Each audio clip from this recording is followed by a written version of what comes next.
C'est la fin des vacances pour nous, pour vous aussi peut-être, et un retour à la réalité et l'actualité économique et politique qui, elle, n'a pas profité de la trêve estivale. Cet été a semblé très favorable au gouvernement. Une bonne reprise économique, notamment, qui permet de mettre fin, selon les mots de Bruno Le Maire, au quoi qu'il en coûte. La politique du gouvernement, très interventionniste durant la crise sanitaire, semble avoir porté ses fruits. Alors même qu'elle n'émane pas réellement de la matrice LREM, elle traîne néolibérale. Le quoi qu'il en coûte, nous en sommes déjà sortis. Je veux que les choses soient très claires entre nous. Nous avons protégé notre économie. Et nous avons fait ce choix collectivement. Et j'entends pas beaucoup de voix d'ailleurs pour critiquer les choix stratégiques du gouvernement en matière économique pendant cette crise. Nous avons protégé des salariés, évité la vague de faillite, évité la vague de chômage qui se serait soldée non seulement par une crise économique, mais par une crise politique digne de celle des années 30. À cela, s'est ajoutée l'annonce du plan de relance européen. Quoi de mieux qu'une bonne politique keynésienne pour assurer un soutien aux pays meurtris par 2 ans de Covid? Mais un cadeau qui paraît et insuffisant et empoisonné. Rentrée, toujours, avec Emmanuel Macron, qui s'est rendu à Marseille dès le 1er septembre. Au rendez-vous, rencontre avec les habitants des quartiers nord de la ville notamment, d'élus locaux et annonce d'un plan de grande ampleur. Plusieurs centaines de millions d'euros pour venir en aide à la cité phocéenne. Que ce soit à gauche ou à droite, ce déplacement fait grincer des dents. Pas de doute en tout cas, pour le président, il s'agit bien de la dernière ligne droite avant les présidentielles. Vous en avez entendu parler, mais ce n'est peut-être pas la nouvelle de l'été qui vous a le plus marqué. Et pourtant, il est sorti au beau milieu d'incendies qui ont ravagé la Méditerranée, du nord au sud et d'est en ouest, de pics de chaleur au Canada et d'une série de catastrophes naturelles. C'est le fameux rapport du GIEC. Le GIEC, c'est le groupe d'experts intergouvernemental sur l'évolution du climat, créé à la fin des années 80, qui a pour mission d'évaluer et de mieux comprendre les risques liés au dérèglement climatique. Impact de l'homme sans équivoque sur ce dérèglement, un dérèglement climatique sans précédent, des événements météorologiques extrêmes. Ce rapport n'a rien de très réjouissant et devrait davantage alerter les pouvoirs publics.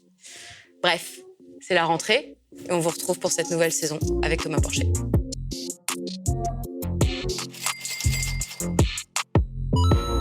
Souvenez-vous, il y a un an, en plein cœur de la crise du coronavirus, les chefs d'État des pays membres de l'Union européenne se réunissaient pour enfin tenter d'apporter une solution à la crise économique à venir. Solution inspirée des États-Unis, keynésienne et efficace, un plan de relance massif de 750 milliards d'euros pour les pays de l'Union. Il faut dire que le projet de Joe Biden, fraîchement élu et accueilli à la présidence par une pandémie, est particulièrement ambitieux. 1 900 milliards de dollars prévus pour venir en aide aux ménages américains. L'équivalent de 1 595 milliards d'euros, soit le produit intérieur brut d'un pays comme l'Italie en 2020. C'est un plan de sauvetage historique, salué par un grand nombre de personnalités démocrates du pays et par des personnalités de gauche à internationale. Plus de 7 millions de nouveaux emplois vont être créés.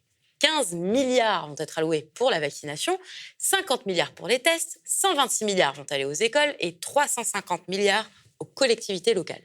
Massif, ambitieux, historique semblent même être des adjectifs insuffisants pour décrire ce plan de sauvetage. Dans le cadre du plan de relance du vieux continent, la France, elle, va toucher un chèque de 5,1 milliards d'euros. Alors la France, ce n'est pas les États-Unis. Mais peut-on réellement parler d'un plan de relance ambitieux à l'échelle de l'Union et quelles vont être les conditions de ce prêt? Est-ce un bon présage pour cette période de relance qui mettrait fin, d'après Bruno Le Maire, enfin à la politique du quoi qu'il en coûte? Salut Thomas, bon retour parmi nous. Bonjour Elsa, ça va? Tu as passé de bonnes vacances? Très bien, et toi? Très bien. Alors, les nouvelles économiques ont fait bon train, évidemment, pendant les vacances. Je ne sais pas si tu étais sous les cocotiers au moment de l'annonce des 5,1 milliards d'euros pour la France, mais est-ce qu'on est gagnant ou pas? En fait, déjà, il faut dire une chose, c'est qu'on appelle ça un plan de relance, mais ce n'est pas du tout un plan de relance. 5 milliards, c'est pas grand-chose, hein. C'est vraiment rien du tout même. Alors, le plan de relance français, c'est 140 milliards, hein. Il y a 40 milliards qui va venir de l'Union européenne. Là, on a reçu la première tranche, 5 milliards, et puis il y a 100 milliards qu'on va financer nous-mêmes. Et le plan de relance à l'échelle européenne, c'est à peu près un peu plus de 700 milliards. Mais ce n'est pas grand-chose. Là, tu as comparé avec les États-Unis. Les États-Unis, on est 2 fois, même 3 fois plus parce que Biden rajoute chaque jour des nouveaux plans de relance. Et les Américains sont 2 fois moins que nous. Nous, on est 2 fois plus en Europe et on a 3 fois moins. Donc, l'impulsion budgétaire américaine va être bien plus forte que l'impulsion budgétaire européenne.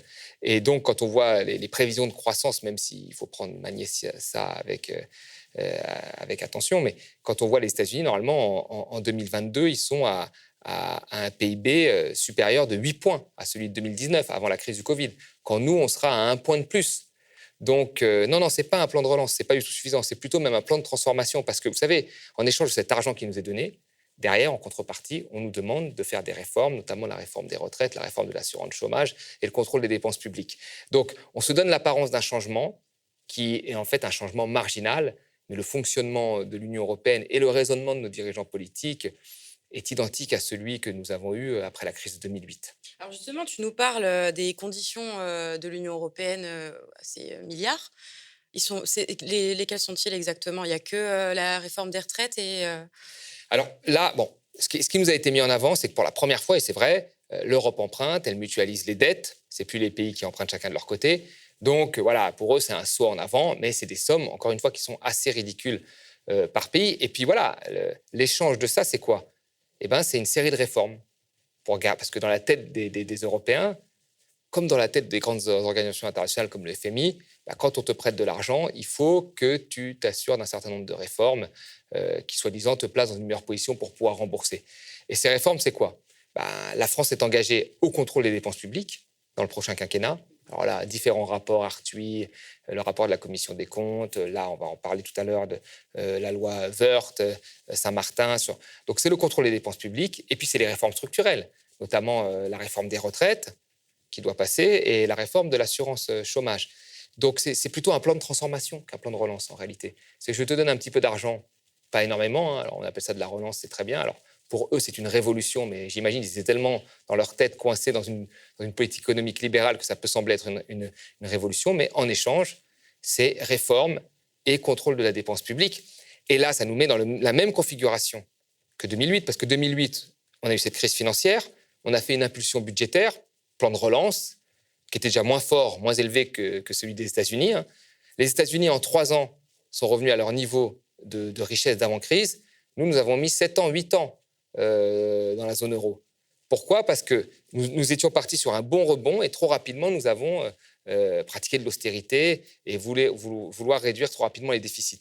Ce qui a fait que nous avons finalement fait de la politique procyclique, c'est-à-dire qu'au lieu de lutter contre la crise, nous avons en fait créé une propre crise. Et là, tout porte à croire que nous nous orientons dans ce type de politique, puisque finalement on nous dit qu'à partir de 2022, on va se resserrer les vis et on va contrôler la dépense publique et on risque de fabriquer une autre crise en réalité. Ouais, on va revenir sur les services publics parce que j'ai plein de questions. Mais là, actuellement, qui va bénéficier du plan de relance? Quels secteurs stratégiques vont être... Alors, bon, là, normalement, le plan de relance a été présenté pour un plan de compétitivité, un plan sur la transition écologique et puis un plan aussi sur le numérique. Une partie du numérique. Voilà, donc on va voir, mais il faut bien voir que dans ce plan de relance, ce n'est pas de l'investissement public, en fait. Il y a beaucoup, déjà en France, de baisse d'impôts, de choix en fait, pour améliorer ce qu'ils appellent la compétitivité, mais pas de l'investissement public fort. Mais qu'est-ce qu'on peut faire avec 5 milliards? Enfin, si on veut rénover demain 500 000 logements par an, ce qui était la promesse de François Hollande, et ce que nous disaient déjà à l'époque toutes les associations sur la rénovation des bâtiments. 500 000, je veux dire, le Grenelle de l'environnement, c'est ce qu'il disait, 500 000 habitations par an, il faut 10 milliards. Et il nous faudrait 50 ans pour rénover l'ensemble des habitations à ce rythme-là. Alors qu'il y a urgence climatique, on en parlera dans le 3e sujet. Donc si demain on voulait rénover 1 million d'habitations par an, il nous faudrait 20 milliards. Donc là, avec 5 milliards, qu'est-ce qu'on va faire? On va faire pas grand-chose en réalité. On va un peu saupoudrer à droite et à gauche, mais c'est pas grand-chose. Alors comment faire? Parce que ce qu'on voit aussi dans les sondages, ce qu'a révélé la crise, même si moi je pense que ça a toujours été le cas, les Français sont très attachés aux services publics, ils sont très soucieux de leur dégradation et je pense que ça va être un gros sujet pour 2022, la dégradation des services publics. Tu nous dis que voilà, l'Union européenne elle n'a pas vraiment comme impératif de sauver les services publics français. Comment est-ce qu'on peut faire, nous, en France, pour voilà, pouvoir bénéficier à un moment donné d'un plan de relance qui nous permette de sauver les hôpitaux, l'école, enfin tous nos services publics? L'Union européenne, mais pas que l'Union européenne, aussi nos dirigeants et nos élites françaises. Le rapport Arthuis, c'est un rapport qui a été commandé par Macron, c'est français. Et ils nous disent quoi? Qu'il faut couper dans la dépense publique. Et donc, finalement, la dépense publique, c'est quoi? C'est soit les retraites, soit les services publics. Les retraites, en grosse partie, je crois que c'est 300 milliards. Donc, c'est un quart à peu près de la dépense publique, puis après sur les services publics. Ça, c'est Arthuis. Le rapport de la Cour des comptes, c'est pareil, c'est français. Et Macron, quand il s'est fait élire en 2017, c'était un plan de 60 milliards de baisse sur la dépense publique et suppression de 120 000 postes de fonctionnaires. Donc, nos élites françaises pensent comme les élites européennes et ils pensent contre le service public. Ça, la réalité. Alors que là, on l'a bien vu, pendant la crise du Covid, ce qui nous a sauvés, c'est la dépense publique. Enfin, le quoi qu'il en coûte, c'est de l'argent public. Sans ça, l'économie se serait effondrée. Le chômage partiel, c'est de la dépense publique. Vous voyez, l'hôpital, ça fait partie de la dépense publique. Les personnels de santé, la vaccination gratuite, etc. Tout ça est pris en charge, est pris en charge par l'État. Donc dire qu'à partir de demain, comme le veut Woerth et Saint-Martin, il faut corseter les dépenses publiques dans le prochain quinquennat, c'est le truc le plus stupide. Déjà, c'est ne pas tenir compte de ce que nous avons fait pendant la crise. Et deuxièmement, c'est ne pas tenir compte de la conjoncture possible. Là, il y a des grosses incertitudes sur la reprise. On ne sait pas ce qui va se passer. Même le Covid, on n'en est pas complètement sorti.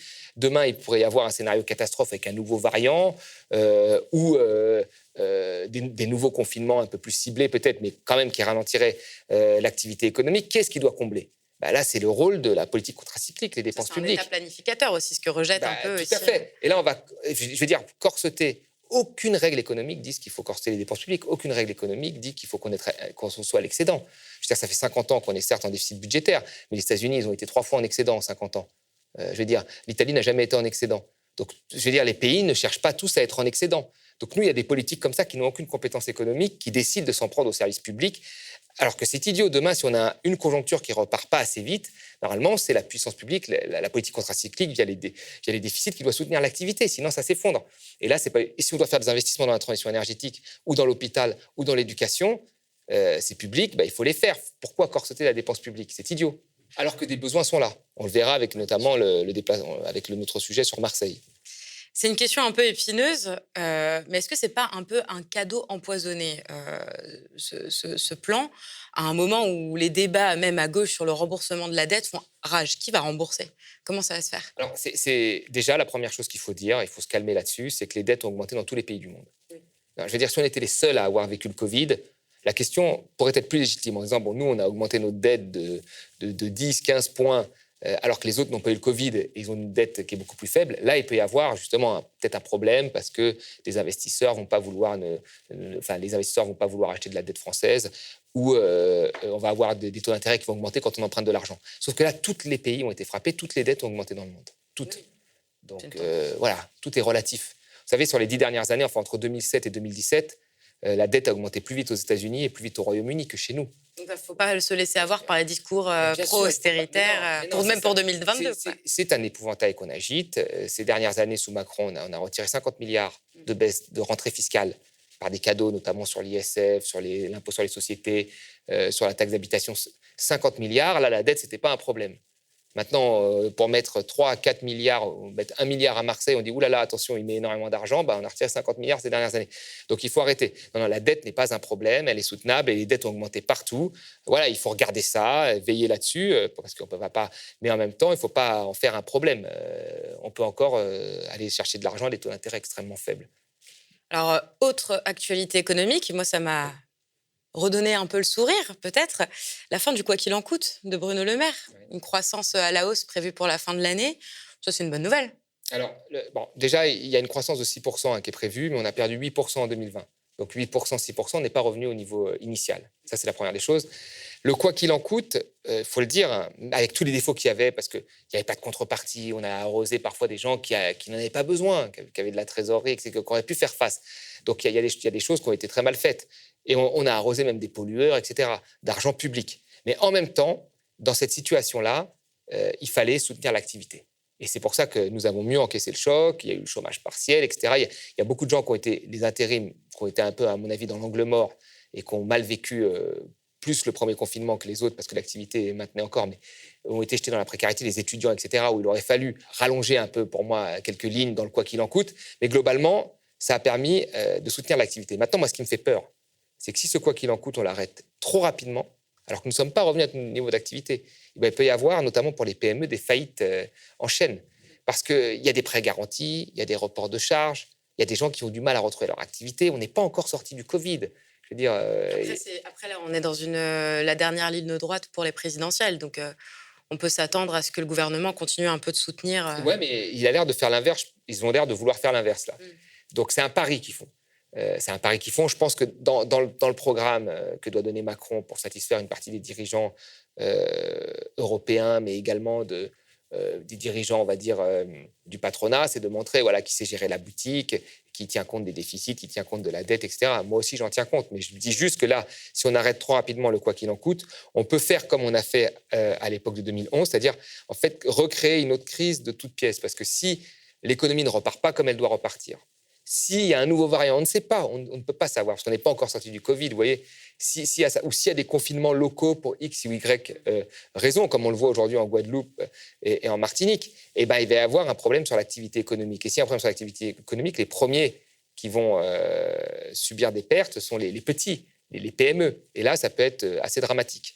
Donc, moi, je ne serais pas aussi pressé, je regarderai, alors là, ils le font progressivement, ils le disent, mais je ferai quand même attention que le coup de rabot ne soit pas trop brutal pour certains secteurs.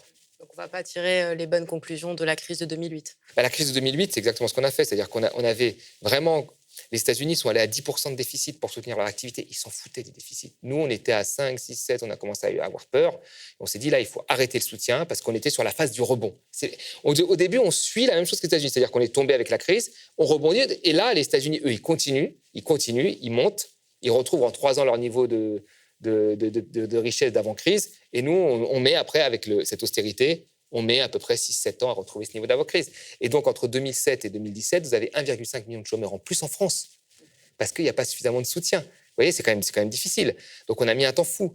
Donc là, moi, je pense que si on tient compte de cette règle, on doit comprendre que là, et les États-Unis n'hésitent pas avec ça, même le Royaume-Uni n'hésite pas, ils sont plus pragmatiques d'un point de vue économique. Voilà. Là, il faut soutenir l'activité jusqu'à ce qu'on soit remis sur pied. Et là, comme il y a encore des incertitudes sur la question sanitaire, on n'est pas encore revenu à notre niveau d'activité, ça fait quand même beaucoup pour lâcher prise tout de suite. C'est la rentrée pour tout le monde, et même pour Emmanuel Macron. Celui-ci s'est rendu dernièrement dans la cité phocéenne pour une visite exceptionnelle. Destination française prisée par la jeunesse sous les feux des projecteurs du Festival de Cannes avec le film Bac Nord, Marseille suscite de plus en plus d'intérêt. 3 jours de déplacement où le président s'est rendu dans les quartiers nord à la rencontre des élus locaux et des habitants pour annoncer un plan de grande ampleur pour venir en aide à la ville. 3 jours. Il s'agit du plus long déplacement présidentiel du quinquennat d'Emmanuel Macron. Et il n'a pas ravi tout le monde. Le député des Bouches-du-Rhône, Jean-Luc Mélenchon, s'est empressé de qualifier ce déplacement d'insupportablement monarchique. Et à l'extrême droite, on se rit d'un déplacement qu'on estime arriver bien trop tard. Il est vrai que les problèmes de Marseille ne datent pas d'hier. Ville fragmentée entre le nord et ses quartiers pauvres, chauds et un centre historique, ville rongée par de nombreux trafics et la criminalité, des services publics de plus en plus dégradés. Bref, répondre rapidement aux besoins de la ville semble devenu quasiment impossible. Et pourtant, c'est bien la volonté du président qui a annoncé un plan massif et durable de plusieurs millions d'euros. Alors Marseille, justement, moi j'y étais quelques jours durant l'été. Ça me semble être un très bon choix de la part du président d'avoir choisi un gros déplacement comme ça de rentrée à Marseille. J'ai l'impression qu'il tente d'apporter de vraies solutions à la ville. Qu'est-ce que tu en penses ? Là, on voit, il se déplace, il rencontre les gens, il est très content. Bon, c'est le rôle aussi d'un président. Mais il y a un certain nombre quand même de statistiques quand on regarde. Déjà, la première chose qu'il faut dire, c'est les moyens de l'État qui ont été diminués dans beaucoup de secteurs. L'éducation. Vous savez, quand il s'est déplacé, la plupart des gens lui ont dit quoi ? On a besoin de moyens. Moyens dans les collèges, dans les infrastructures. À Marseille, il y a une grosse demande sur les infrastructures scolaires. Bien sûr. Et là, c'est des choses qu'il aurait dû voir même en arrivant à son quinquennat. Et lui, il a mené la politique inverse. En fait, ce qu'il a cru, Macron, c'est que les quartiers populaires allaient être... le problème du chômage dans les quartiers populaires allait être résolu grâce aux plateformes Uber, Deliveroo, etc. C'est lui qui a quand même théorisé l'ubérisation de l'économie. Donc, il avait même dit à Mediapart, voilà, moi, qu'est-ce que je dis aux jeunes de Stein qui cherchent un travail, alors qu'Uber leur donne un travail, qu'est-ce que je vais dire à Uber ? Je vais rien dire. Ils ont ce travail-là, c'est mieux plutôt qu'ils restent. Il avait dit, je crois qu'ils tiennent le mur, quelque chose comme ça, il avait dit. Donc, il a cru en fait que la précarité allait être résolue par le travail précaire. Ce qu'il n'a pas compris, en fait, c'est que l'économie informelle, tous les types de trafic de l'économie illégale s'alimentent sur la précarité. C'est dans le monde entier, Les quartiers pauvres sont les quartiers où il y a le plus de trafic, notamment le trafic de drogue. C'est pas là-dessus. Donc là, qu'est-ce qu'il faut faire? Il faut mettre des moyens. Déjà, la première chose, parce qu'il n'y a pas assez de moyens, il faut le dire. Déjà, dans l'éducation, l'école, les écoles, là, ils ont tous réclamé la même chose. Ils n'ont pas demandé des policiers, ils ont demandé des moyens, la plupart des gens. C'est ce qu'ils ont demandé. Ils n'ont pas demandé plus de répression, ils ont demandé des moyens. C'est tout. Vous regardez aujourd'hui le coût que l'on consacre à un élève, il est un des plus faibles dans les pays de l'OCDE en France. Voilà. Ça, c'est une réalité. Les profs sont très mal payés en France. Vous voyez, oui, vous regardez dans des... C'est les moins bien payés d'Europe. Voilà, vous regardez dans des quartiers... on compare souvent les quartiers de Marseille à des quartiers en Seine-Saint-Denis. Mais vous regardez par exemple en Seine-Saint-Denis, en termes d'heures dispensées, le collège de Seine-Saint-Denis, le mieux doté, est moins bien doté que le moins bien doté de Paris.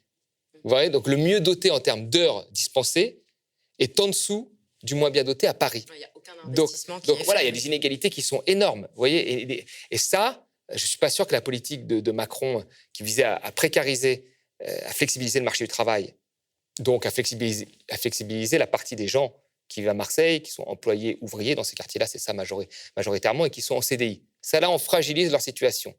Puis ensuite, pour les jeunes qui ne trouvent pas d'emploi, on leur dit qu'un avenir chez Uber ou Deliveroo, c'est très bien. Non, ce n'est pas la solution.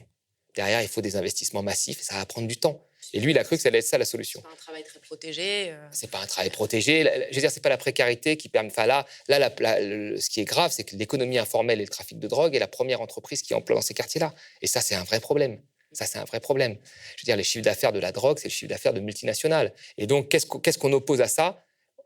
Penser qu'on puisse opposer de la répression, c'est une erreur. Je veux dire, au Mexique, ils ont mis l'armée contre les cartels de drogue. Les cartels de drogue ont augmenté. C'est pas du tout ça qu'il faut. Il faut de l'éducation, de l'investissement dans les infrastructures. Il faut que l'État revienne dans ces quartiers-là, qu'on voit le service public. Là, on le voit plus. Je veux dire, et même quand on parle des policiers, il y a moins de policiers dans ces quartiers que dans d'autres. Dans le 93, il y a moins de policiers dans certaines villes que sur Paris. Il n'y a pas d'investissement dans la police de proximité du tout, d'ailleurs. Il n'y en a pas. En fait, c'est des populations qui sont souvent plus jeunes. Donc, ils sont plus confrontés au chômage.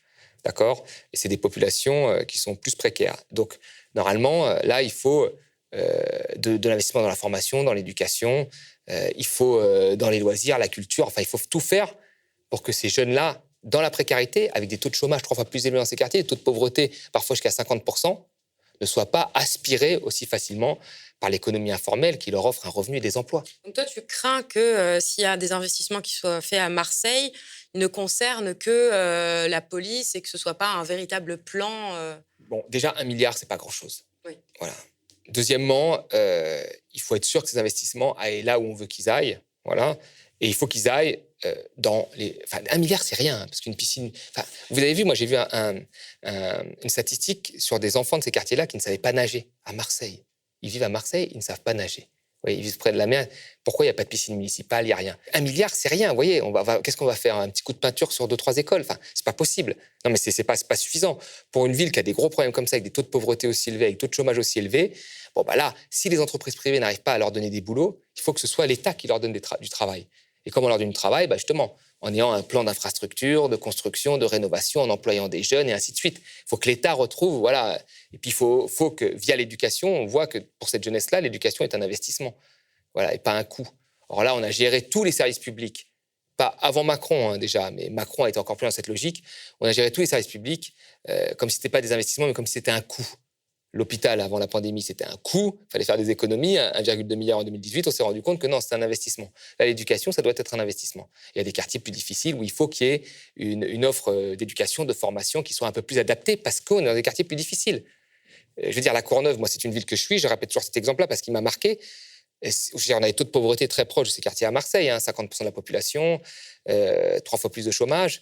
Si à l'école, vous retirez les cours du soir et que vous passez les classes de 28 à 35 élèves, et ben là, vous retirez des moyens, clairement, à une population qui est plus jeune et dans laquelle on devrait investir.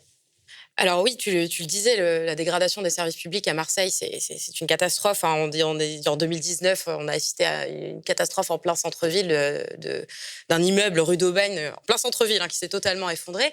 À Marseille, il y a aussi un côté, je pense, un peu plus spécifique, parce que c'est une ville qui a été très marquée par la corruption. Les Marseillais, enfin certains en tout cas, parlent parfois en rigolant de ce tramway à Marseille qui suit exactement les mêmes lignes du métro, qui fait que y a plein d'endroits à Marseille qui sont absolument pas desservis et où on voit qu'en fait, beaucoup d'argent a été mis dans quelque chose de pas très, très utile.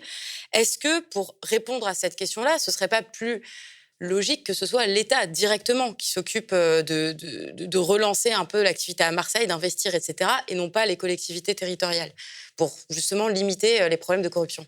Alors, je suis pas un historien qui connaît toute l'histoire de Marseille comme ça. Je regarde, déjà, il y a eu un changement d'équipe au niveau municipal. Là, il y a un changement d'équipe qui était plutôt un collectif citoyen avec des gens du Parti socialiste, mais d'autres, des écologistes et tout.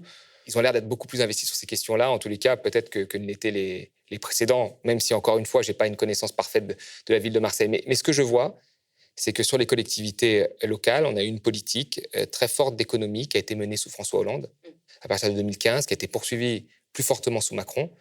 Macron voulait supprimer 120 000 postes de fonctionnaires, dont 70 000 dans les collectivités locales. Donc, on ne peut pas dire que l'État reprend les choses en main. L'État fait tout pour se désengager d'année en année. Et donc, c'est ça la réalité. Et en fait, ce qu'il faudrait, moi, c'est ce que je dis, c'est de tenir compte de la spécificité de certains quartiers, de certains territoires qui sont beaucoup plus pauvres, où les taux de chômage sont plus élevés, et où là, si on ne fait rien, on sait où est-ce que ça va mener. C'est-à-dire que c'est l'économie informelle qui va prendre le relais. Donc, quand il n'y a plus de travail dans le secteur privé, il faut que, normalement, l'État intervienne et compense. C'est pareil, mais c'est pareil pour les territoires où des usines ferment. Si les usines ferment et qu'au même moment, on retire des moyens au territoire, on réforme l'assurance chômage, on laisse des populations sans rien. Je veux dire, et là, qu'est-ce que vous voulez qu'elles fassent ? Soit elles se vendent au moins cher possible à un Deliveroo, quand il y a des Deliveroo, ou soit elles font du travail précaire, mais ça ne peut pas être un avenir, vous voyez ? Ça peut être un avenir. Et là, c'est pareil. Dans ces quartiers-là, force est de constater que c'est les trafics qui l'emportent sur le reste. Donc là, il faut y mettre des moyens à la hauteur. Et il y avait eu ce rapport du maire de la Courneuve qui était sorti en 2019, où d'ailleurs Samia Gheli était également intervenu. Je me souviens quand on avait présenté ce rapport-là. Lui, il prévoyait un plan pareil avec un certain nombre de mesures adaptées à ces quartiers-là. Et on était sur une enveloppe, alors pas que pour Marseille, mais sur une enveloppe qui dépassait les 10 milliards. Donc moi, je pense qu'à un moment, quand vous avez plusieurs maires qui utilisent des termes comme le maire d'Estaing, de tiers-France, pour décrire sa commune, etc., c'est qu'il faut des moyens à la hauteur. Voilà. Et ça, on ne peut pas faire comme si on venait de le découvrir. Et moi, ce qui me dérange avec Macron, là, c'est qu'il fait comme s'il l'avait découvert. Il descend, il fait un peu campagne, quoi. Et comme il va faire une campagne qui va plus être axée, sa campagne, ça va plus être la Startup Nation. Ça va plus être le cadre de ville. Ça marche plus, ça, il a compris. Ouais. Ça va plus être. C'était ça avant, l'ubérisation, la Startup Nation. Voilà. Là, il a compris que ça marchait plus. Donc là, il a fait son tour de France dans les territoires. Marseille symbolise l'opposition à Paris, donc l'opposition à la start-up, un peu au cadre, etc. Enfin, donc là, même s'il a toujours montré un intérêt avec Marseille, mais là, il y a une volonté, il y a une volonté de faire campagne. Alors que dans les chiffres, même sans faire campagne, il aurait pu se rendre compte depuis longtemps qu'il y a un gros problème dans certains quartiers marseillais en termes de chômage et de pauvreté et de retrait de l'État, et qu'il fallait faire quelque chose. Je vais parler de quelqu'un que tu aimes beaucoup, qui a été très réactif, puisqu'il a quasiment, mais immédiatement réagi au déplacement du président.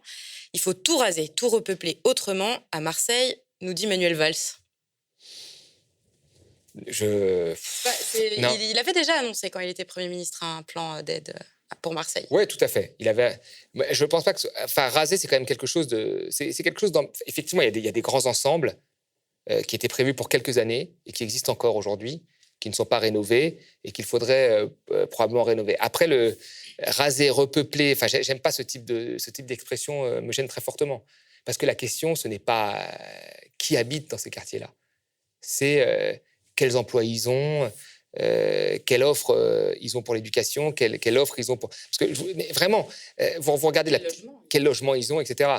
En fait, c'est vraiment un cumul de handicaps dont on est au courant. Vous faites un enfant, vous avez moins de place en crèche, là-bas, vous avez moins de moyens pour l'éducation, et ainsi de suite. Vous avez moins d'agents à Pôle emploi, alors vous avez plus de taux de chômage. Vous voyez, c'est un cumul de handicaps qui fait qu'on ghettoise un quartier. Au bout d'un moment, on ghettoise. C'est-à-dire que c'est les gens les plus pauvres qui y vivent, ceux qui sont au chômage, on n'a rien donné pour qu'ils trouvent un emploi, il n'y a pas de place en crèche, il y a moins de moyens de réduire. Donc, à un moment, là, voilà, vous avez déjà que la mobilité sociale est très faible, l'ascenseur social est très faible en France, mais alors là, vous les enfermez dans une trappe à pauvreté. Et donc là, il faut mettre le paquet. Il faut mettre le paquet. Et vous avez plein de cas. sur l'emploi, sur la formation, sur l'éducation et sur le fait que voilà, chacun puisse avoir un emploi, donc les services publics comme la petite enfance, etc., qui accompagnent tout ça. Et quand vous avez moins d'agents à Pôle emploi dans certains de ces quartiers-là qu'à Paris, où vous avez pratiquement que des cadres, il y a un vrai problème. Ça veut dire que là, le service public est au service de ceux qui n'en ont pas besoin, en fait. Vous voyez, c'est un vrai problème. Quand il y a des déserts médicaux, c'est un problème aussi, enfin, et ainsi de suite. Donc, il y a une reconquête à faire dans ces territoires. Voilà. Et ce n'est pas une question de repeupler, de casser. Vous pouvez repeindre un bâtiment dans la couleur que vous voulez, vous pouvez casser et remettre d'autres trucs. Si vous n'avez pas résolu le problème de l'emploi et le problème des services publics, et ben dans 10 ans, même dans 5 ans, on sera au même point. Voilà. Donc, ce n'est pas le problème de la population, enfin, le logement, il faudrait des meilleurs logements, ni le fait de repeindre des bâtiments. C'est voilà, les infrastructures à remettre à neuf, l'emploi à trouver, le service public à remettre sur place.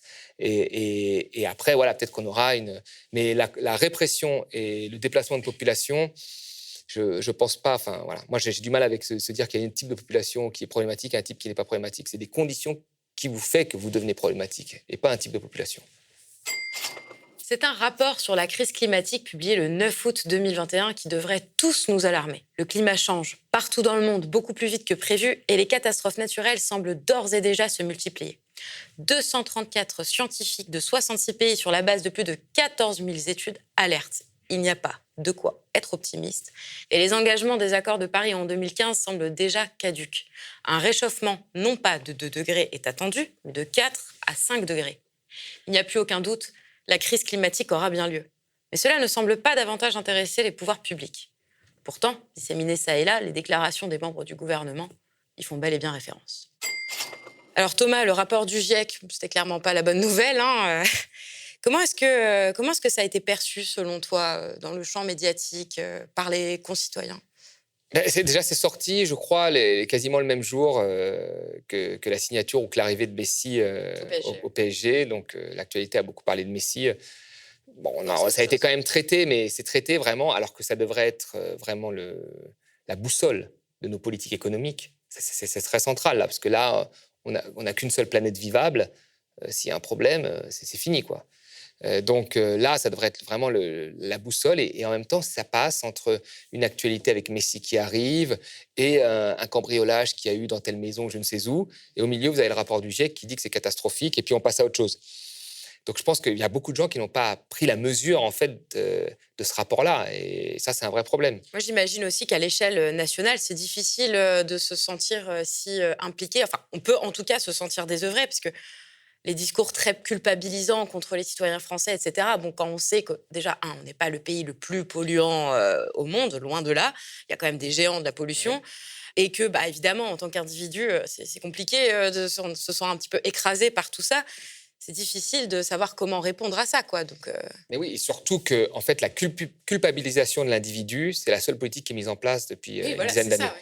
On te culpabilise parce que tu as mangé trop de viande, parce que tu as... Alors, tout est en vente libre, hein, bouteilles en plastique, etc. Voilà, tu dois prendre ta voiture pour aller travailler. Alors qu'en fait, il faudrait plutôt se concentrer sur la production, l'encadrement, la régulation de la production. On culpabilise le consommateur en bout de chaîne. Comme si le consommateur, il avait vous cherchez une bouteille en verre, par exemple, si vous ne voulez pas de plastique, vous ne la trouvez pas difficilement. Voilà, les rénovations des bâtiments, vous voulez rénover votre logement, ça coûte 10, 20 000 euros, personne ne peut les mettre, tout le monde ne peut pas les mettre. Donc, on base l'effort sur le consommateur, ce qui est un vrai problème. Mais il faut quand même ne pas oublier que quand on regarde quand même le panorama qui est dressé du GIEC et quand on regarde comme ça le panorama de la consommation d'énergie, etc., c'est quand même assez dramatique. C'est-à-dire que dans le monde, 80% des énergies consommées, c'est des énergies polluantes. C'est-à-dire charbon, pétrole, gaz. 80% dans le monde entier. C'est quand même déjà hallucinant. Vous dites, mince, il y a 20 ans... Après, pareil, ce n'est pas le cas en France. En France, non, parce qu'on a le nucléaire qui est un autre type de pollution. Qui représente à peu près 40% de notre bilan énergétique. Notre bilan énergétique, pas notre consommation d'électricité, bilan énergétique. Empreinte carbone voilà. Faible, oui, mais par exemple, en France, vous regardez, on consomme par jour 2 millions de barils de pétrole, c'est l'équivalent de ce que produit le Koweït. Et en fait, vous regardez, mais les responsables, on sait, les 10 pays les plus riches, consomment plus de 60% de l'énergie mondiale. C'est-à-dire sur le pétrole, nous, c'est 2 millions de barils par jour. C'est l'équivalent du Koweït. Les États-Unis, c'est 18 millions de barils par jour. Sur 80 millions de barils, 90 millions de barils produits par an. C'est-à-dire les 10 premiers pays consomment largement Et il y a d'autres pays qui veulent aussi se développer, vous voyez, et qui vont consommer. Donc, la problématique, vous vous demandez comment on va sortir de ça. Et la réalité, c'est que ceux qui doivent faire des efforts, ce sont les pays riches. C'est ça la réalité, dont on fait partie. Même si nous ne sommes pas les moins polluants, on pollue moins que les États-Unis, c'est sûr, et que le Royaume-Uni. Ou que l'Allemagne, par tête, exactement. Mais nous devons quand même, malgré tout, faire des efforts. Alors, faire des efforts, ça ne veut pas dire nous, moi, parce que l'ajustement est très faible en réalité du consommateur. C'est la réglementation, les réglementations qu'on impose à un moment sur les producteurs, les débats sur le libre-échange, sur les traités de libre-échange. Est-ce que c'est bien d'importer finalement de la viande et de lui faire traverser 10 000 kilomètres alors qu'on peut la produire chez nous? Voilà, c'est des questions qu'il faut poser. Est-ce que c'est bien d'importer des légumes que l'on pourrait produire chez nous? Est-ce que c'est bien de manger des légumes à toute saison, enfin, sans tenir compte des saisons?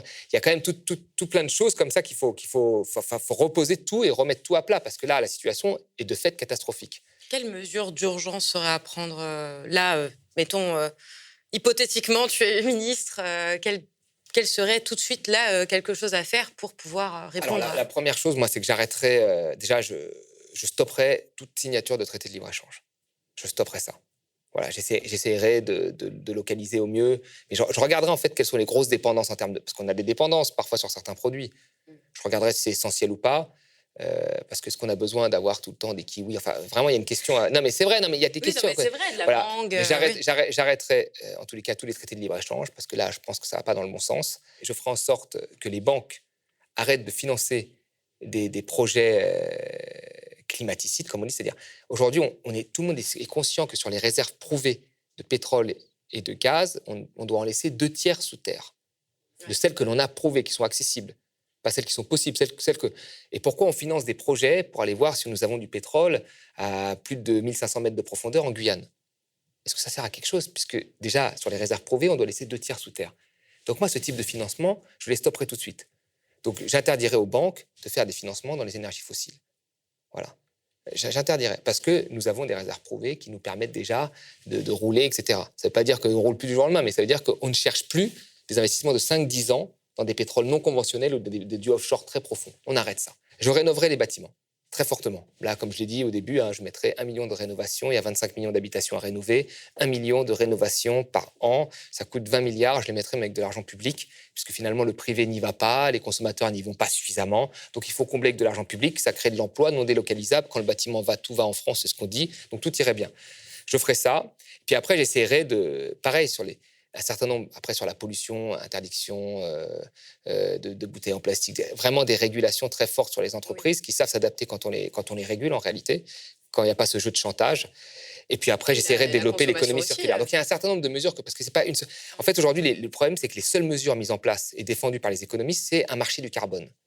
Donc déjà, alors, il y a un marché qui ne fonctionnerait pas bien, on en rajoute un marché du carbone pour corriger le premier marché. Ce marché du carbone, pour le mettre en place, ça mettrait 5-6 ans et ça a été un échec quand on l'a mis en Europe. Le prix du carbone a chuté à 5, il devait être à 100, c'est très mauvais. Donc le prix du carbone, c'est un élément à prendre en compte parmi un ensemble de mesures. Ça ne peut pas être la mesure centrale.